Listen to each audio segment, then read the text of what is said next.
Here's exactly how I made my first $10,000 with my clothing brand Easy. What were the most successful products, how I was able to market my clothing brand, how long it took, and how much of it was profit for my business. So with that being said, let's get started and hopefully you can learn something. So first we're gonna start off with the products that allowed me to make my first $10,000 with my clothing brand Easy.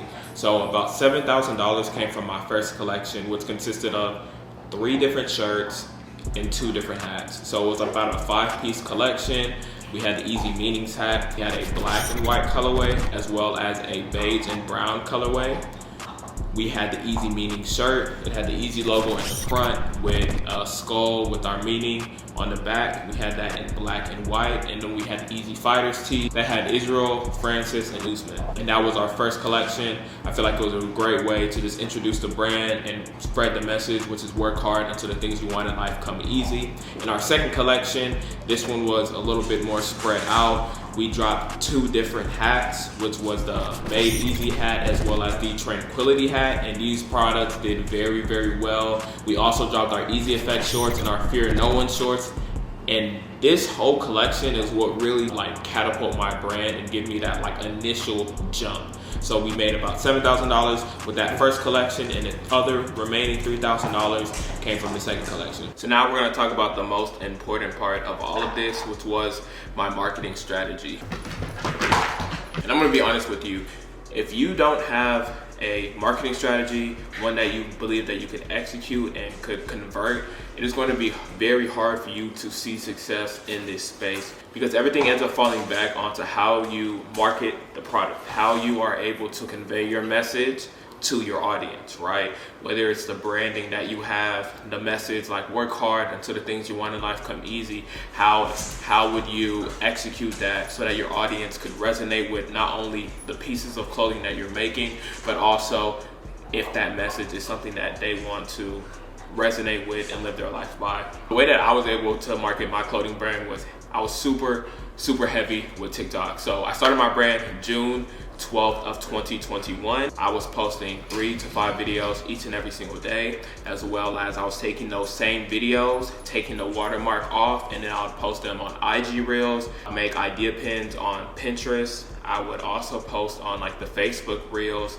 and I also would post on the YouTube Shorts. I was also documenting the entire journey on YouTube. So my funnel was, here's my TikTok content and my YouTube content, right?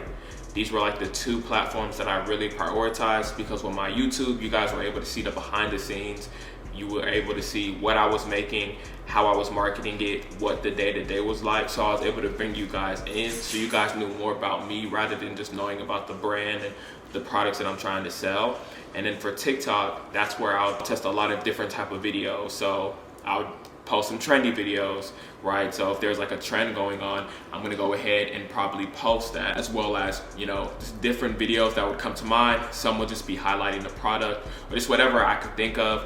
I was pretty much just every day for about 2 to 3 weeks, I was posting 3 to 5 videos each and every single day. And that's how I was able to get that initial growth. But in addition to this, I also have 2 different pages. So I made a brand new TikTok and Instagram page for Easy Clothing, and that's where I would post strictly Easy related just content.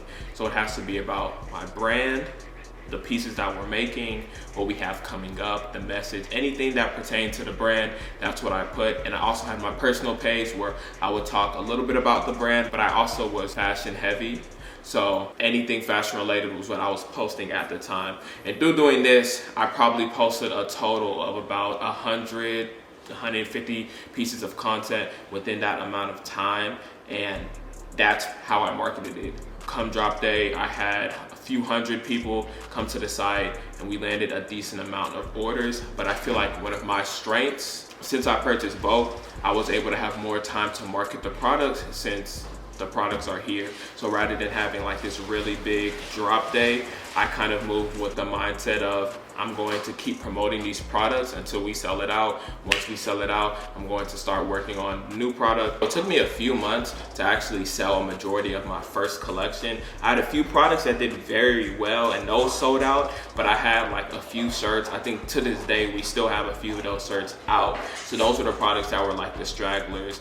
Once my second collection came out we just continued marketing it. Since the products were like more unique and they have like more character and they resonated with our brand more, and most people haven't been able to see these type of colors or the type of design that we put on like our hats, those did very well. So for our second collection, we actually ended up selling that out pretty quickly, and then we brought in another bulk for a restock. We did that for both our hats and our shorts. Most of those products we're still selling today because of the popularity that they had. So that was our marketing strategy. So now we're going to talk about the timeline and how much of it I was actually able to profit. So it took me about 6 months from when I dropped my clothing brand to actually make $10,000 in revenue.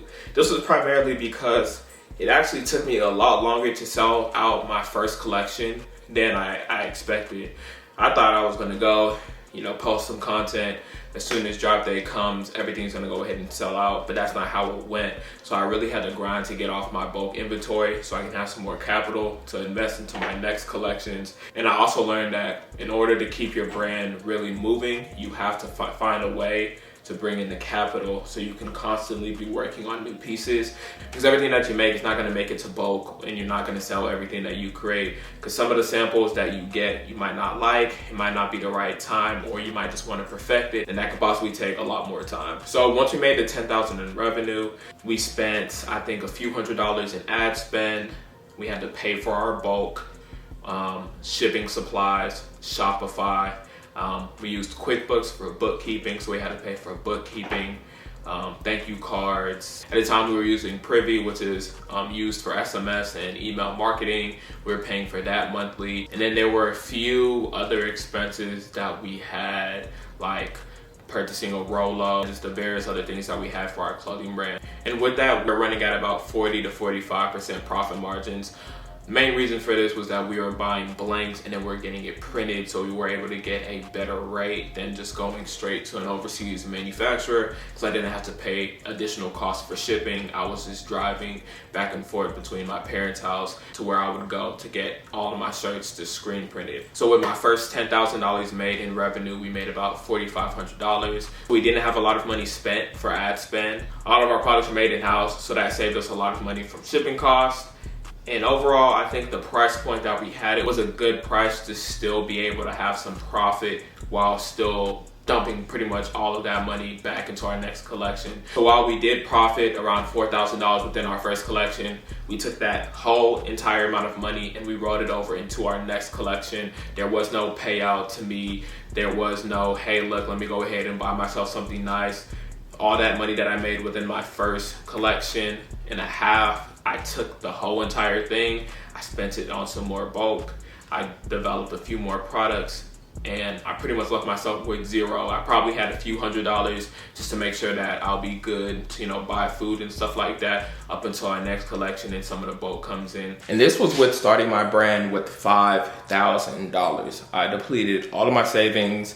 I got a credit card and I maxed that out. I went all in and I just invested into myself and into my business. I just decided that, hey, look, this is something that I want to pursue. I want to be able to do this for a living. And if that means I have to, take the risk, get into a little bit of debt so that way I can turn this idea into reality, I was all for that because I knew this was something that I wanted to do. So if you guys learned something, comment down below. Tell me how you went about marketing your first clothing brand drop. How did it perform? Did it do better than you thought? Did it do worse? Do you still have some of the products from your first collection like in your house or in your warehouse? Now that you're running your brand, you probably have a few more drops. Let me know your thoughts and stay tuned because the next video we're gonna have is how we made $25,000 with Easy.